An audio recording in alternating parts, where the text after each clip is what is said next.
Om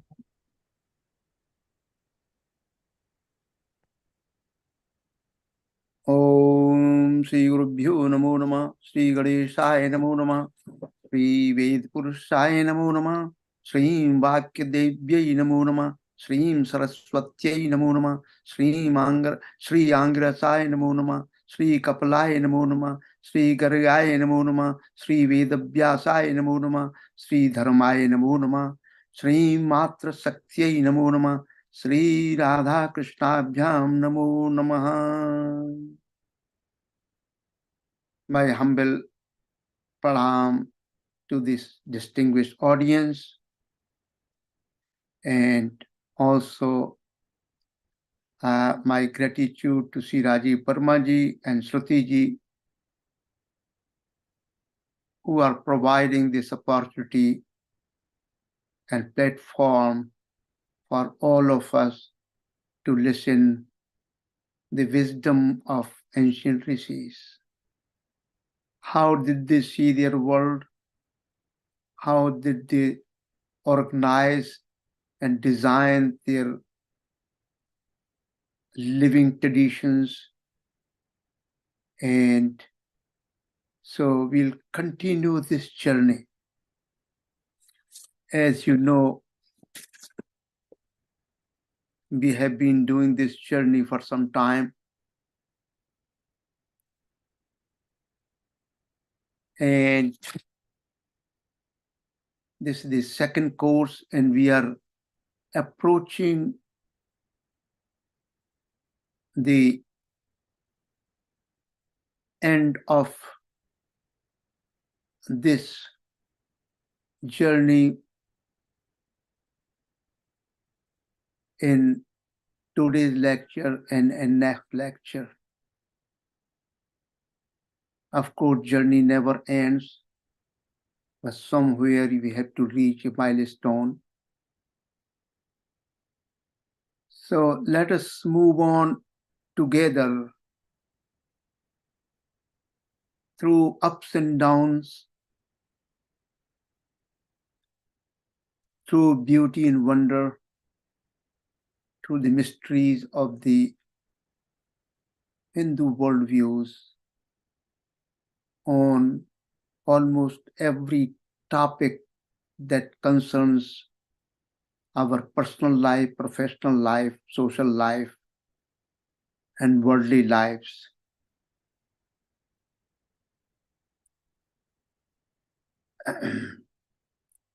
The subject matter so far in both the courses may appear to some of you very deep and broad,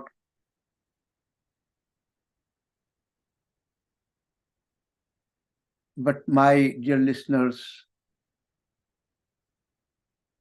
any conflict, confusions, and ignorance that has to be removed, the surface appearance cannot be explained and removed without getting deeper into the foundation of ideas. As we have been learning Jnana, Vigyan, and Agyan, these chitras, these fields move together, live together. So we have to remove the shadow or darkness of Ajnana, ignorance, and and move forward to embrace the field of Jnana Vigyan. And this field of Jnana Vigyan remains very much devoid of meaning and purpose unless this Jnana Vigyan is practiced in our daily lives, personal life, professional life, worldly lives. It has to be embodied in this human sarira. Otherwise, this whole educational experience remains a superficial, not much of any meaning. So we have to keep in mind that the lessons learned must become a practical entity.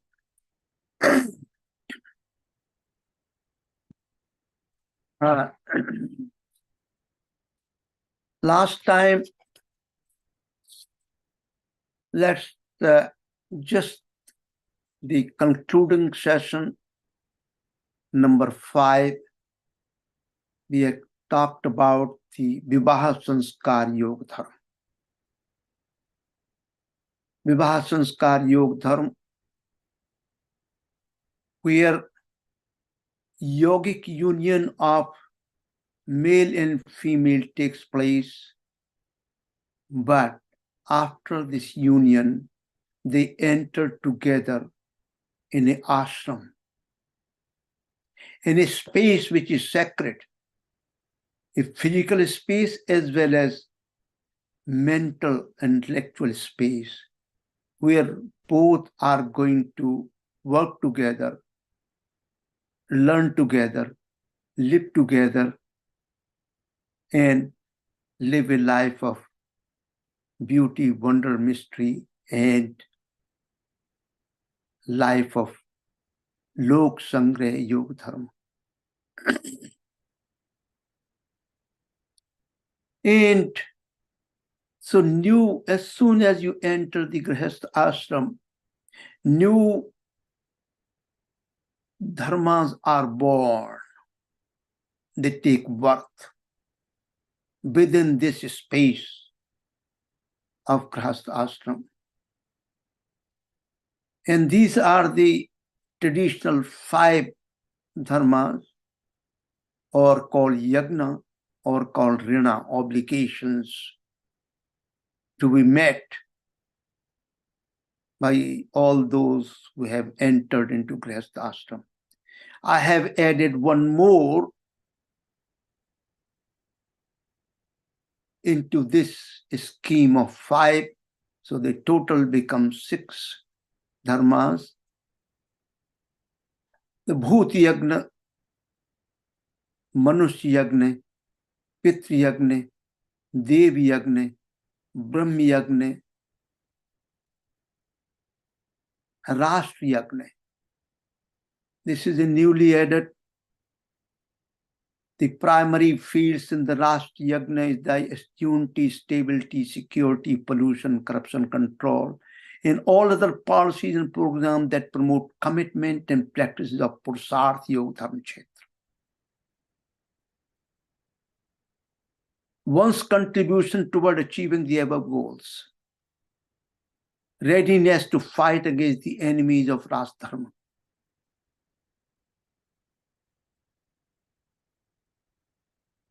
Some of us may be born in one country, but moved and working in another country. So you have the contributions to both Janmbhumi, country of birth, and Karmbhumi, country of living and working. So if you look at these 6 yagnas or rinas or obligations that all grahasthas had to be engaged in as much as possible, any of these fields, 6, any of these can be chosen to devote more time, more energy, more thoughts. But if you look at the 6, this is the totality of our existence. What a beauty! Is a totality. And that is the real meaning behind Vasudhaiva Kutumbakam. or Vishwam Ek Needam. That's the real meaning behind it. When all the sections, all the entities, living or non-living entities, human, natural, divine, they are to be taken care of and contributes towards the enlightenment and welfare by Grahastha Ashram, people living in Grahastha Ashram. That is what really means the experience and contributions to the totality of existence. We cannot avoid that. Even in contemporary world, every entity, every word that, every action that we take, every facilities we make use of it, everything around us has been created through a collective intelligence, collective work. And this is what is the meaning behind Lokasamgraha Yogadharma Kshetra. So we have to keep in mind that I cannot, as long as I'm living and in this world, it is not an easy thing to isolate yourself from the rest of the world around you and still continue our journey. There is an ashram for that called the Sannyas Ashram. And the Grahastha Ashram prepares all of us to commit ourselves to perform these karma yogas under the broader 6 categories that we have been talking about. Let's move forward.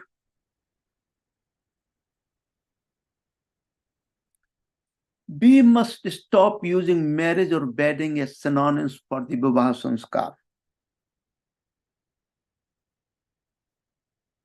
It is in fact a yogic union of male and female as Pati and Patni to create and enter into Grahastha Ashram. Indeed, it is Grahastha Ashram Yogadharma Kshetra.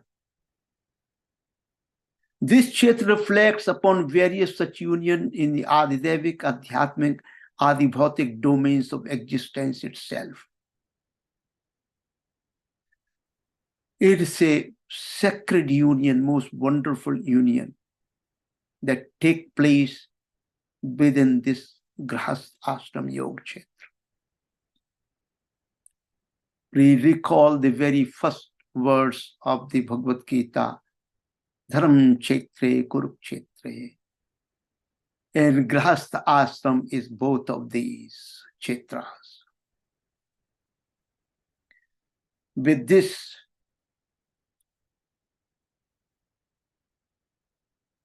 background, let's move on to new lesson towards the end of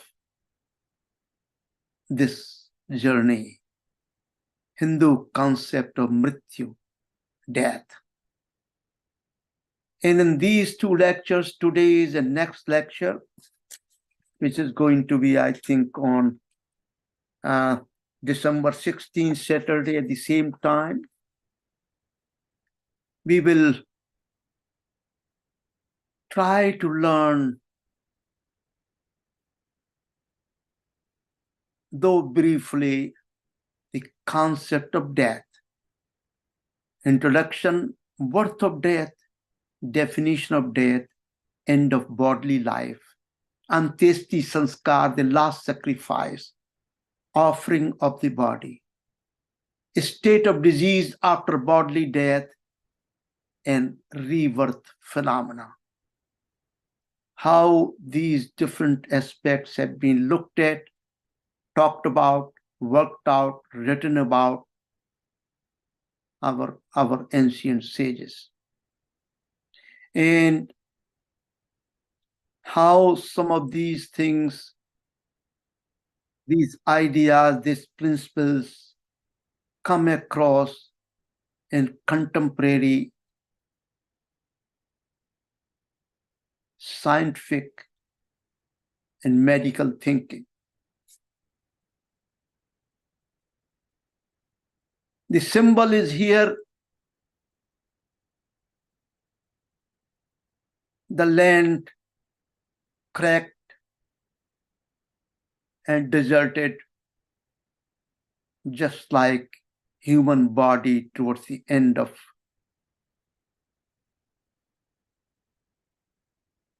existence, yet a small green entity emerged out of it. It is a rebirth in the desert.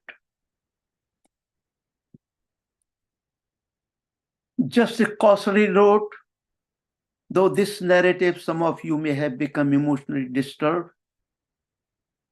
So please hold on. This last journey may not be easily digestible, but it should be worthwhile as a learning experience. This is going to be a brief presentation highlighting some of the primary steps and procedures. Let me begin this journey with my real personal encounter with a doctor. Let me give you a little background. I was reciting with a small team the Sundarkand from Sri Ramcharitmanas in a very distinguished doctor's home. Several professionals and doctors were there to attend to. And after the recitation is done, normally I used to talk about, give some message for 10-15 minutes about what this recitation is about. And after the talk, one of my colleagues who was a professor in medical sciences at the Ohio State University came to me and said, could I speak with you in person, in privacy? And I said, yes. So we sat down in one of the corners around, and he told me that what you talked about today about death, mrityu, and consequences of mrityu, really, after hearing all this, I'm scared. I'm in great anxiety. It sounds like I'm experiencing this state of mind for the first time, despite the fact I've been involved in medical school from very, very beginning, going to the MBBS, MD program, personally encountering death in the hospitals, caring about the dying person in the hospital, also involved in postmortem of the dead body in the hospital. I did not realize at the time what the death means. Now I see gradually my parents have died, some of the closest relatives and friends have died. And after listening to this talk, I'm feeling like I am lost, I am full of anxiety, and I'm scared. So this may happen to some of you if you delve deeply into this death. Normally in lectures and talks, look at the YouTubes, hardly you will find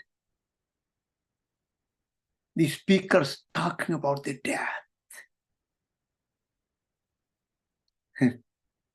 Let me give you preamble, introduction. This is a funeral ground at the Mother Ganga Ghat called Manikarnika Ghat in Varanasi. It's a very famous ghat as a cremation ground. This is one of the 5 Smashan Ghats in Varanasi in UP. You can see a lot of chalkboard around, loaded at the banks for performing the cremation ceremony. This is the pyre at the Manikarnika Ghat, cremation ground. One body is waiting to be put on pyre. The last rite has to be performed. And you can see 2 others in the background, burning fire, consuming this biological human sarira. End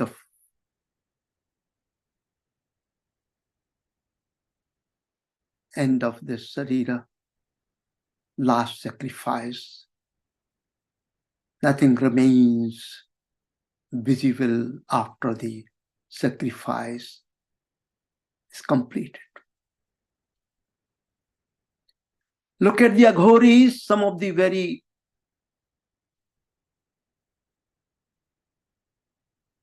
extreme practices of the Aghori tantric practices, where they pick up the kapal or the burned bodies and do their sadhana through tantric yoga system. They are not scared of the Smashan Ghat, the cremation ground, or the skull they use for their own practices. The Mrityu, death, is one of the central themes in the entire Vedic wisdom traditions. It might be shocking to some of you. Death is a central theme.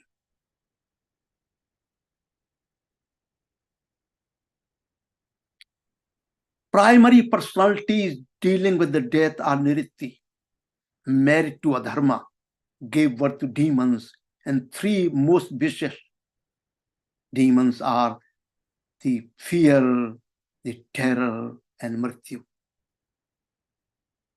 Another embodiment is Kal. Kal has 2 meanings. Kal is the end of world, end of life. Mrityu, Kal is also the time, continuously running time. Body goes through the cycle of time from birth till death. Lord Yama, Yamaraj, is one of those entities, Lord. Mrityu itself is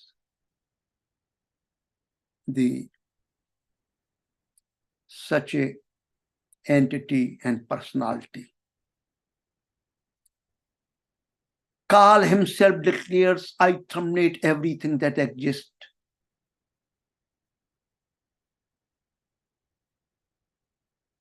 My name is death of the universe, from Vishnu Puran.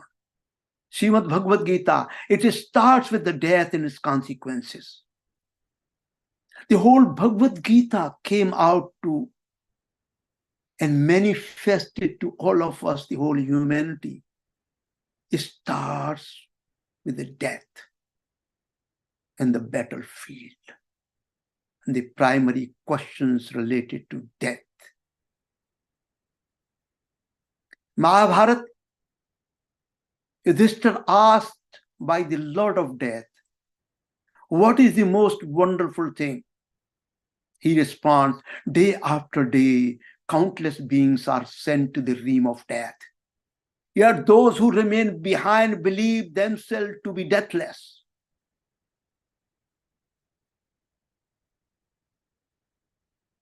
Srimad Bhagavat Mahapuran, the whole 18,000 slokas, the most unique Shruti.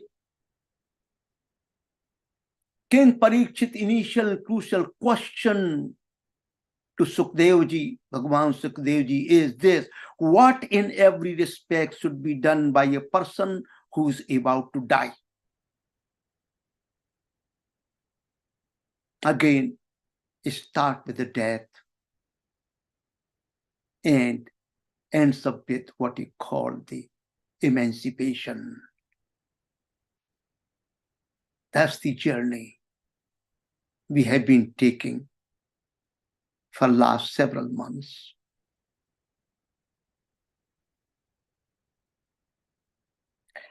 Death is so horrified. Can we very fearful if you look at the history of any country. The Western traditions, some of the best thinkers, writers, were horrified by simply thinking about death, existential disappearance on this planet. The Hindu sages said, no, this is not how the death is to be understood. It should be understood as the process of death brings out a new life. The process goes on. Look at the deeply felt words of wisdom by Professor Nicholas. I consider to me a great original thinker, great philosopher of Vedic and Western philosophies. And he is also one my Shiksha Guru through his original great contribution on the Rig Veda, Bhagavad Gita, and other topics. Though I never met him, but I did communicate through internet. He says, for 7 years I lived in India. For almost 20, I've been very busy sprinkling my path with the conceptual Indian soil. After many worlds and equal number of lives, I am shedding again old skin, awaiting the new sun.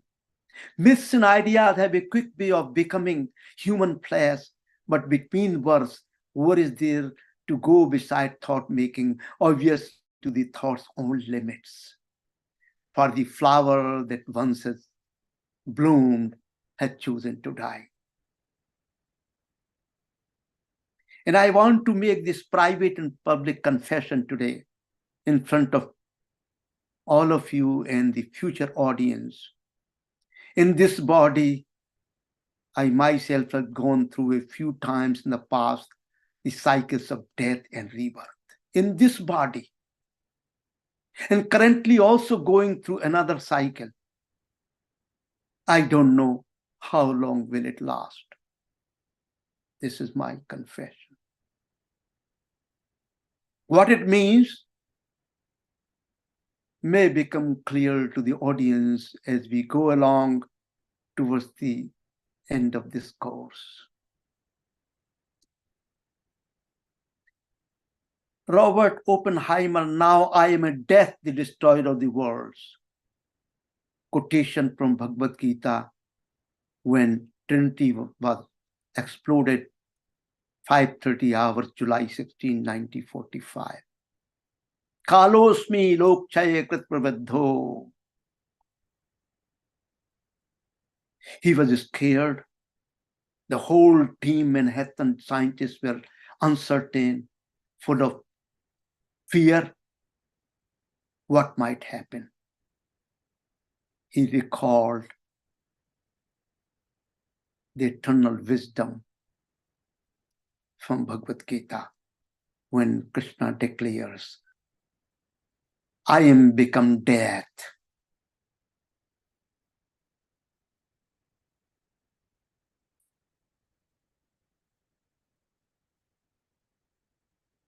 From Bhagavad Gita, let's look at the Janma Mrityu.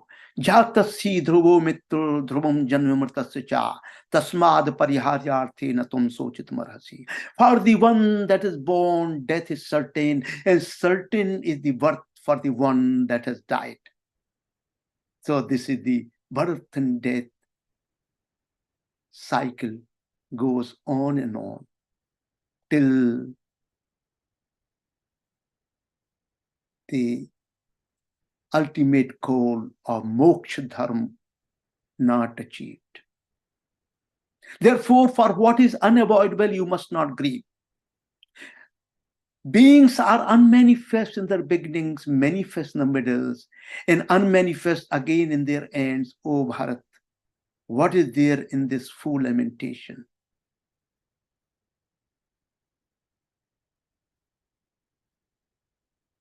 Birth gives us new the body, death takes away this body, becomes unmanifest, to be reborn in another body. The dweller in the body of everyone, O Bharat, is eternal, can never be slain. You must not grieve for anything beings. Atma within the body, within the human sarira, is eternal, can never be slain. With this background, let's move further. Defining the Mrityu itself, birth of death, and the defining the death. Mrityu means mortification. The root is mir, to means kill, to destroy. There are derivatives. Mritaha, dead. Mritihi, dying. Mritikaha, corpse. Murtha, embodied matter. Mritaha, human being. Marutaha, vital breath. Martiloka, the world of mortals. This loka that we live in is also Martiloka, where death is certain. Mritika, common clay or element of earth. These are different derivatives from the root mir. How the birth of death comes out to be. At the time, there is neither death nor non-death. Day could not be distinguished from night. Only that one was there, breathing without air and existing by its own volition. Apart from that one, the big one, the original one, Anadi one, nothing else existed. Rigved. So before the existential situation, before the very existence, There was no death. There was a non-death. There was only one, self-existing.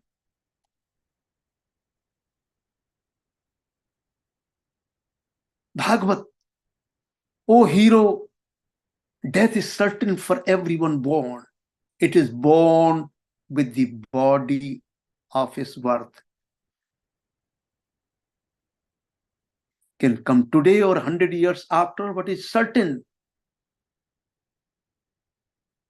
So actually, the birth and death are together, Sayonija.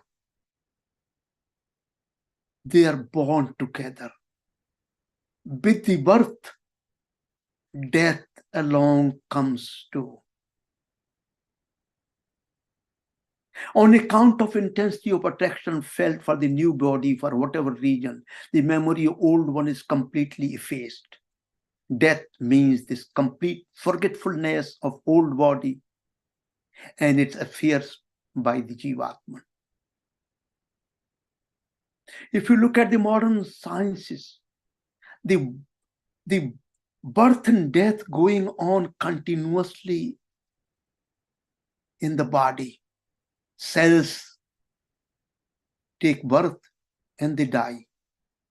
Rebirth and again die. If you look at this birth of the cell,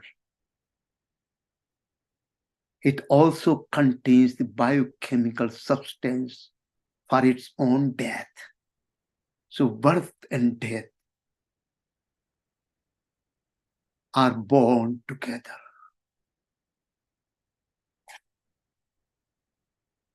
Defining the death, oh my goodness. Myriads of ways the birth of death being defined in our scriptures, in Hindu scriptures. That is a multi-dimensional, multi-layered phenomenon that cannot be bound in a single definition. Usual definition include destruction, disintegration, a change, a continuity, a stable force, a form of life, even the absolute reality. Nritta says, Maryati iti mrityus, destroys, hence death. When dead, lifeless matter disintegrate, it is called death. Saptat Brahma. Growing hunger is indeed death. Gemini Brahma. Fatigue is indeed death. Satpat Brahma. The entire year is indeed death. Longevity sure gets consumed by its days and nights, hence they die. Every day, every moment, the human body, we think this is growing from the birth till certain age, we think we are growing. At the same time, that goes with it. Every moment, every day and night passes, the human body reaches towards death. It is reaching, it is getting there. Fire, air, the sun, moon are all cause of death. There are hundreds of forms of death. Death indeed is a fire. That which consumes like fire, indeed death. Death is a shadowy form of Purusha. Purusha is Atman, eternal. This is a shadowy form. Death is a phenomenon of primordial force, is no doubt adorable. Bhagavan Krishna Gita declares, I am all-consuming death, also the seed of life, regeneration in future. Life, birth and death, they go together. One may not realize easily, but one look at deeply enough, every moment, every passing moment is gone. New movement is coming. It looks like before you take retirement, looks like, oh my goodness, I'm retiring. What happened? The whole life looked like I was born yesterday. So small, so short.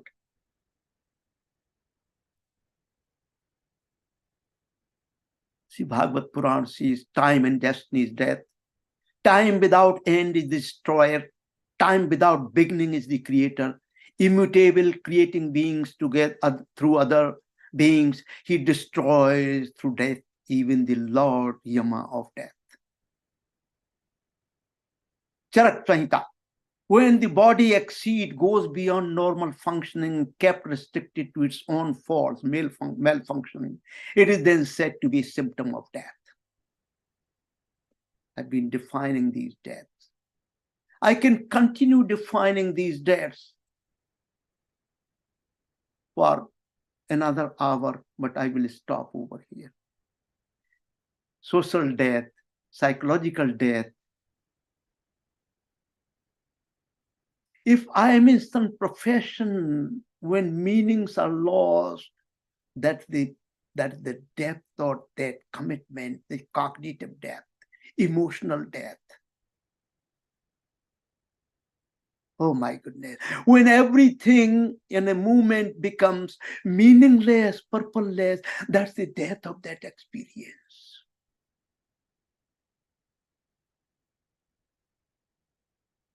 Literary death, philosophical death, biochemical death, I can describe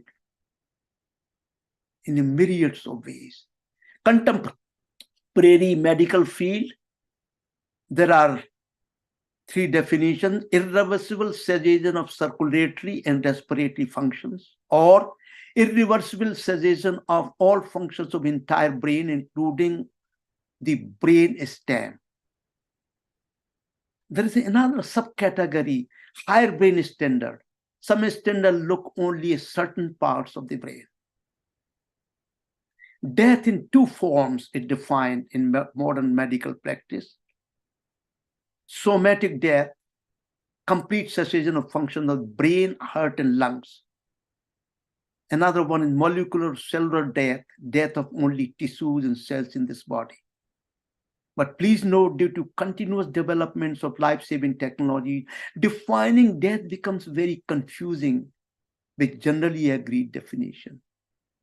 We have not a generally agreed definition yet. And a lot of implications, how and when the person has to be declared dead. These are the uncertainties. These are the confusion and conflicts. End of bodily life. The human bodily life has to be understood in the following intertwined and multidimensional fields: Varnashram Chet, Purshat Dharma Chet, Sanskar Dharma Chet, and Sanskriti Dharma Chet. We have been talking about these chetras. Sthul, three dimensions of human body, according to yogic tradition. Sthul Sharir, Sukshma Sharir, and Linga Sharir, causal Sharir, causal body. So bodily death means death of biological bodies, gross and micro. Atman enveloped by causal body with the karmic residues embedded in it leaves the dead body behind to continue its journey into the unknown. That's the phenomena of rebirth take place. When the Linga Sharir, we burn out the dead body on cremation ground, every kind of body, every kind of material entity except the causal body, which is hidden within each of us, but really contains the traces of our past karmas.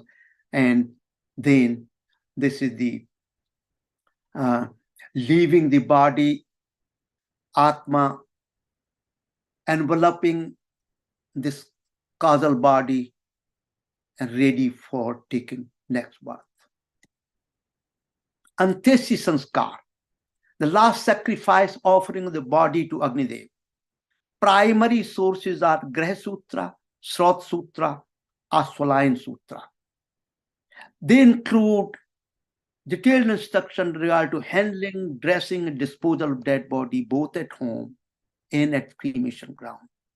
I am describing briefly here the primary steps. So think about yourself that you are looking at a dead body. What is being done? The primary step, the sacrifice is performed generally by eldest son or a brother or a near relative or whoever choosing to take the lead. The first step in the long process is shaving and washing of the body.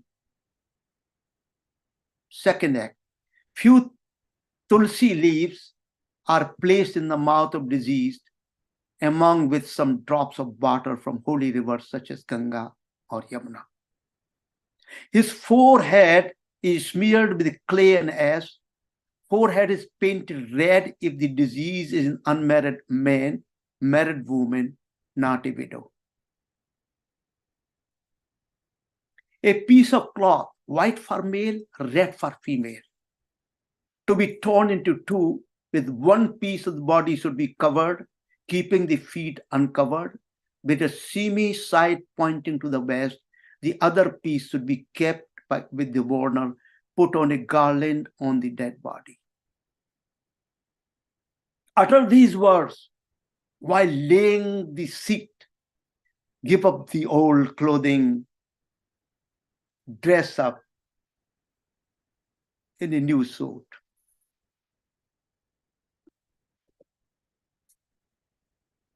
The person present begins to repeat sacred syllable Om, Om, Om, first in whispered voice, then in louder voice.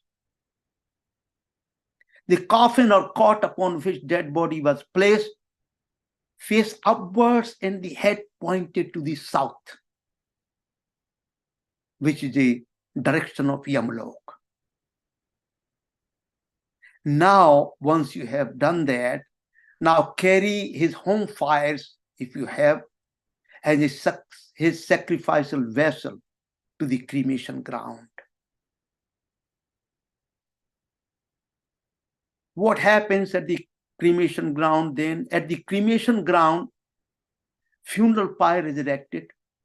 The body is taken off the stretcher and laid upon the pyre, which is head to the north and his feet facing south. Very, very important directions and the procedures and steps. For this movement, circumambulation around the corpse is made counterclockwise, usually 3 or 5 times. The sacrifice, holding handful of kusha grass in which live embers burn, lights up the fire offering and diseased body as a sacrificial victim to the god Agni, invoking the following mantra. Agni, devour this body into ashes. Do not harm it. Don't disperse its skin and parts. O Jati Vedas Agni, when this body will be correctly burned, lead it to Jivatman, to the ancestors. This is the mantra recited by a person who enlightens who lights up the pyre. Now here, counterclockwise circumambulation, not the clockwise. I want to make it clear here because it's not clarified by normally by the priest or anybody else. There are 2 kinds of motions: clockwise motion, counterclockwise motions. On this earth moves counterclockwise around the sun. However, if you are situated on this earth, on this planet, sun appears to move clockwise. Shadow moves clockwise. That's why clockwise is a contextual understanding of the direction, clockwise, with regard to the planet planet Earth. That's why most of the physical sciences talk about the clockwise motion. All the equations, field equations, are developed based on the clockwise motion. That's why clocks are called the movement of the clocks, the arms of the traditional clocks, analog clocks, is a clockwise. And that's what, in harmony with this phenomena, the Hindu sages have accepted and dictated that all the auspicious ceremonies must be done in a clockwise motion. Pradakshina, clockwise. Arti, when you do clockwise motion. All auspicious actions must be performed in a clockwise motion. The last rite around the pyre is done in a counterclockwise motion. It means, counterclockwise means all the ordered entity, the whole world process is going to go into disintegration, disharmony, and what you call the disjointedness, in the going back to the original source of Agni, the fire, the sun god. So the body that is formed through yogic process of integration process, differential integration, now it is going to be in the process of disintegration. So the motions must be counterclockwise. And then turning toward the disease, chant the following prayers. May your vision go towards the sun. May your prana mix with the atmosphere.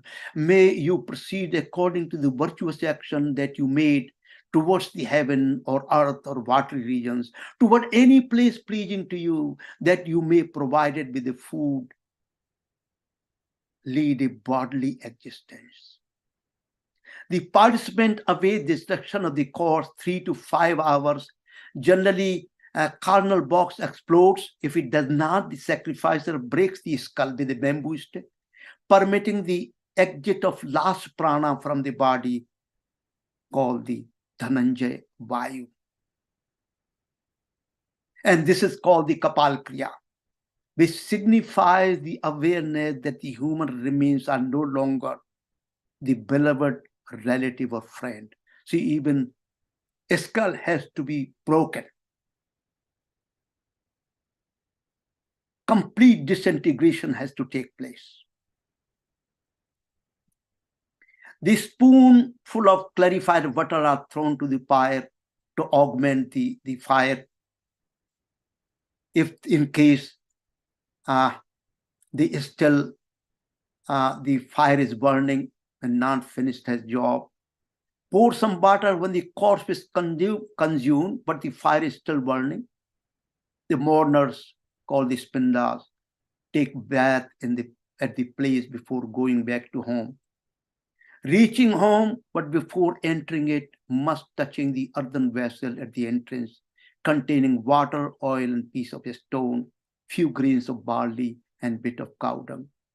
On the cremation day, or on 3rd or 10th day of mourning, these fragments of an ashes are collected, which then be immersed in the sacred rivers. Now the mourning period starts, that can last for 9, 12, or 13 days. This period had its own guidelines, what can and cannot be done. These are the simplest steps, primary steps I have described. They have very detailed ritual practices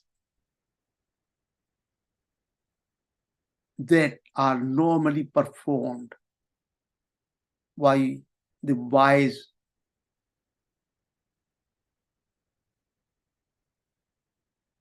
priests.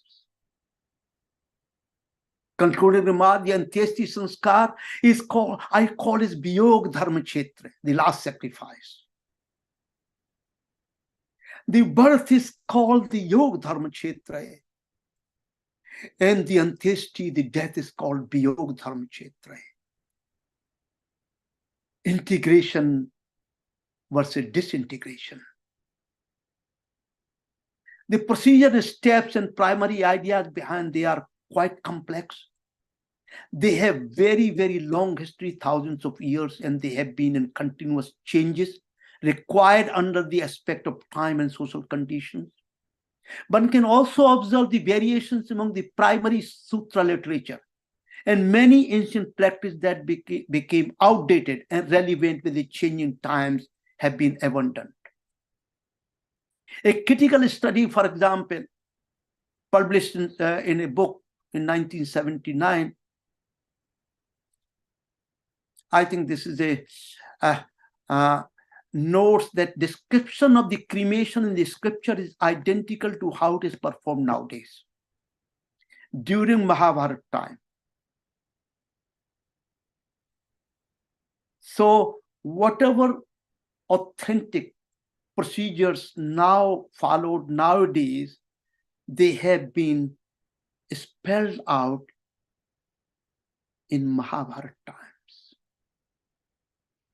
At that time,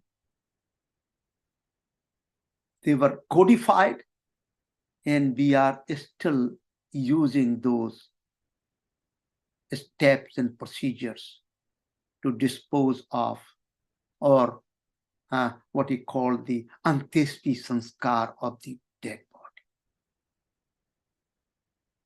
It can be also noticed the journey when we start with the birth under Yogadharma Kshetra, but ends under Yogadharma Kshetra. What a beautiful mystery.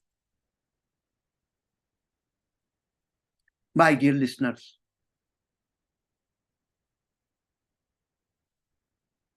but our journey continues to the last lecture on December 16, Saturday, where topics will be focused on state of disease after bodily death and rebirth phenomena. We are going to continue that. With this final note, let us pray together with full concentration. Om Sahanavatu Sahanau Bhunaktu Sahaviryam Karvavahai Tejastu Navadhitumastu Ma Vidyusavahai. Om Santi Santi Santi Hari Om. My gratitude to all of you. Please look into these notes, going back to the website, the course websites, where you will find other details, additional details. And then we can discuss further in case you have a still desire left to know more about the Antyesti Sanskar, the death and extension. Beyond death, what happens next? Thank you so much. You have been so kind to listen to. I immensely appreciate. It's an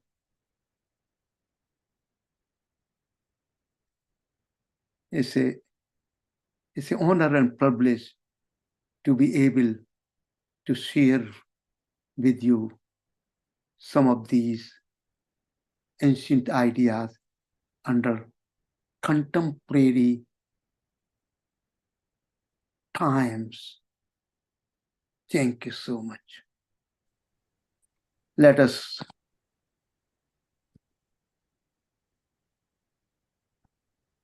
have some questions. Thank you so much.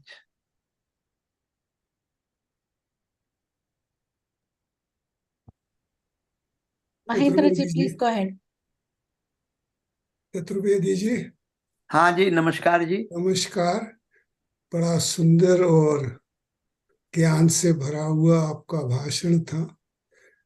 आजकल दिल्ली में खास तौर से Punjabi influence ज्यादा है, तो जो हमारी वैदिक परंपरा थी 13 दिन की, उसकी जगह चौथा होने लगा है। उसके बारे में क्या कमेंट है आपकी? देखिए, मेरा कमेंट उसके बारे में ये है कि दो तरह की जब बदलाव होता है, चेंज होता है, there are two primary intentions behind it. One is make a change, make an arbitrary change to suit our conveniences. The second change happens when the times have changed and we are not able to continue with authenticity, the tradition. Then we must make appropriate changes. Appropriate means we cannot make arbitrary changes.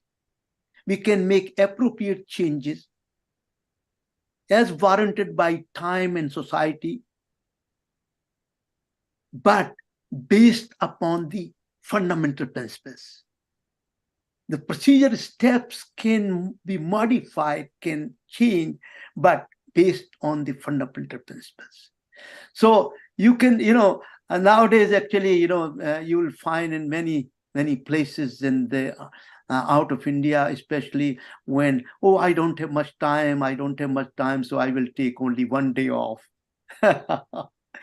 You see, so these are the very arbitrary accommodations. They are not very thoughtful accommodations. When the morning period, uh, uh, it has been varied in the past: 4 days, 8 days, 12 days, 13 days, depending upon the circumstances. But those who are making the variations and following these variations, are they following with full understanding what they are doing? That's the key. If they are not following the new change conditions without full understanding, I will call that is a, a, a faulty way of doing the Antyeshti Sanskar. It has to be done with respect and understanding of how this human body, so important, full of dignity, full of wonder, can be disposed of just simply arbitrarily, simply out of my own whims. That should not be done. Thank you. What happens if it is not done properly? Pardon? What happens? What is the side effect or bad part if it is not done properly as per prescribed Vedic procedures? Yeah, I will discuss those in the next lecture when you talk about the state of disease after bodily death. I will, the wonderful question, I will discuss it in detail next time. What happens to the departed Jivatma? How does really responds to the journey after death based on how we perform the Antyeshti ceremony? Thank you. We look forward to the next lecture. Thank you so much. Thank you, Chaturvedi. Sunil ji, please go ahead. Yeah, namaste, sir ji. नमस्ते जी। My question is, क्या प्रथाओं में भिन्नता थी? मतलब पुरातन काल से अभी तक नॉर्थ इंडिया और साउथ इंडिया में अंत्येष्टि कर्म में, क्योंकि वैदिक शाखाएं और प्रचलन भी भिन्न भिन्न था। और सेकंड, मेरा क्वेश्चन मोर कंटेम्पररी है कि हम संपूर्ण जीवन मुंबई में रहे हैं, तो हमने देखा है एक कमर्शियल फास्ट पेस सिटी है। तो जब भी पंडित भी अंत्येष्टि कर्म के लिए आते हैं, उनके पास जल्दी जल्दी जल्दी निपटाना चाहते हैं। तो ऐसे में जो कर्म फल है वो जो आदमी इतने दुख में होगा कि उसका कोई सगा संबंधी की मृत्यु हुई है, कि जो पंडित जी जिनको जानकार होना चाहिए वो जल्दी निपटा रहे हैं। तो without the adequate amount of respect, I'm sorry if I'm being a little blunt there. So those were my questions. Thank you for आपका बहुत informative, deep, profound lecture. Thank you, sir. The beautiful question, the first question I have answered in my concluded remarks and in the also beginning, that there have been variations and changes throughout the history of the Antyeshti Sanskar. North, south, even between different sutras, different scriptures, you will find variations and changes. And people have accordingly adopted those changes in due course of time. There is still not a standard practice that has been worked out by our Dharma Guru. They themselves do not have a cohesive understanding of how we can standardize these practices. So that's the one question. The second problem is very pervasive, not only in terms of Antyeshti Sanskar. Every sanskar or every practice, almost every practice, every sanskar that is being performed, most of the priests, I will say very large majority of priests, do not perform their sacred actions that they are supposed to perform. They cut the corners, they do not explain anything to the host, and as a result, really, the whole things, the every aspect almost has been corrupted, polluted, and uprooted. So, everything goes. Here comes the unfortunate part. So yes, you can live in this world under deep, dark ignorance. You don't have to do any sanskar. This we have discussed earlier. This what the meaning of sanskar. You want to live a life at every step, every milestone, life of beauty, wonder, enriching the experience of life, and go beyond the contemporary life. It means in the realms of beauty, wonder, Brahma Lok. So this is, if somebody wants to do well, I don't care for anything else. I don't care for any sanskars. I can throw the body here and there. The body has nothing to do with me. Yes, you can do that. But I think you're missing something, that you are not doing your satkarma if you are doing that. Their immediate impact may not be there to individuals who have done that. But when we make the future journey, when I meet my death and make the future journey, I will have to face those consequences because I have insulted, I have not followed the due process that has to be followed. Thank you so much. I appreciate. We'll talk about continuously in the other two lectures, the birth phenomena and also state of the disease after the bodily death. What happens to the causal body in the next phase of presentation. Thank you, sir. But just my only query was the karma phala which accrues due to this haphazard antyeshti accrues to the person who is ignorant or the knowledgeable savant, the pandit who is supposed to उनको भी multiple जगह जाना होता है, तो आजकल के जमाने में तो ये कर्म फल जो मलिनता है वो किस पे? ये कर्म फल की मलिनता दोनों पे है, दोनों पे? ठीक दोनों पे है। डन। क्योंकि आप ओके। ये इस दृष्टिकोण से देखिए कि yes, I am very busy in the professional life, I am very busy, so I will not do my work honestly, effectively, and professionally. Can you do that? So हाँ, this is not a good excuse because I am busy and why do you go to 10 different places?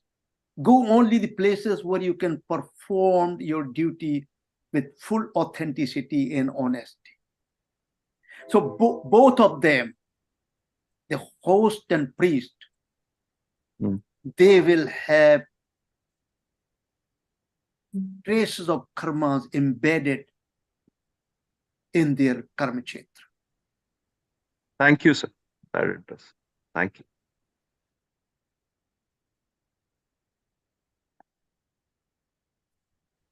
Any other questions? Sir, you're on mute. Yeah, I'm speaking. Pranam, Pranam. Mr. Hari, pradam. प्रश्न ये था कि हम जितना अंत्येष्टि की विधि जानते हैं, जितना हम जानते थे अभी तक, हमको लगता था सारे हिंदू में क्रिमेशन होता है। हाँ। लेकिन हमको जब हम दक्षिण भारत गए तो थोड़ा सा हमको अचंभा हुआ कि दक्षिण भारत में, कर्नाटक में, आंध्रा में और तमिलनाडु में हिंदू हैं जो दफन भी करते हैं। ये भेद कहाँ से आया और कब से है? देखिए, ऐसा है कि जो अभी हमने इसमें आपको नहीं दिया है कि how many different ways the dead body can be disposed of, which I am going to talk about next lecture. Actually, this is so wonderful. It's a great question. But let me give you a preview. From all the way thousands of years ago, all methods have been used for disposing of the dead body. All the method in air, water, burial, Agni, all these methods have been used. And still some of them are in use. For example, all the saints, sages, gurus, their bodies are buried and then make a tomb so that you can keep remembering, keep doing your sadhana in front of those tombs. Samadhi, what you call the samadhi. So still we have some practices like this. In fact जल समाधि भी देते हैं लोग, in fact पत्थर से बांध के पानी में एकदम नदी में छोड़ देते हैं नीचे, सन्यासियों को खास करके वो भी करते हैं। वो तो वो पता था, लेकिन नॉर्मल गृहस्थों का नहीं पता था। तो इसलिए ठीक है, अगले लेक्चर में आप कवर करेंगे। I fully agree. Normal गृहस्थों का it has been standardized now since Mahabharata times that cremation is the best method of disposing of the body without any undue pollution of any kind. And burial has really a different meaning in the Abrahamic tradition, whosoever do the bury, because they think, that, at the end of times, this dead body will become live. Some Messiah will come and, put the flesh around the dead body, and that dead body will either go to heaven or hell.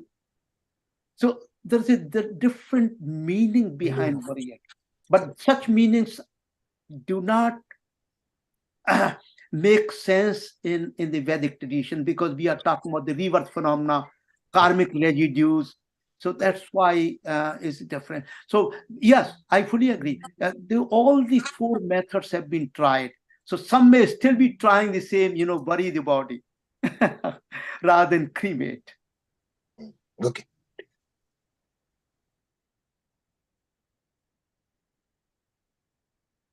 Any other questions?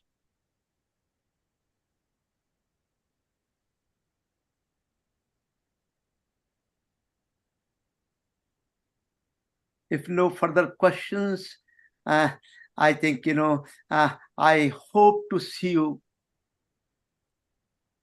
next last session to conclude this particular course and making some final comments. Your help, cooperation, your dedication, devotion to continuously listening these talks is very inspirational for me as well. It's a very purifying for me as well. And that's what I talked about it. Yes, I myself going through process of death currently. Thank you so much to all of you.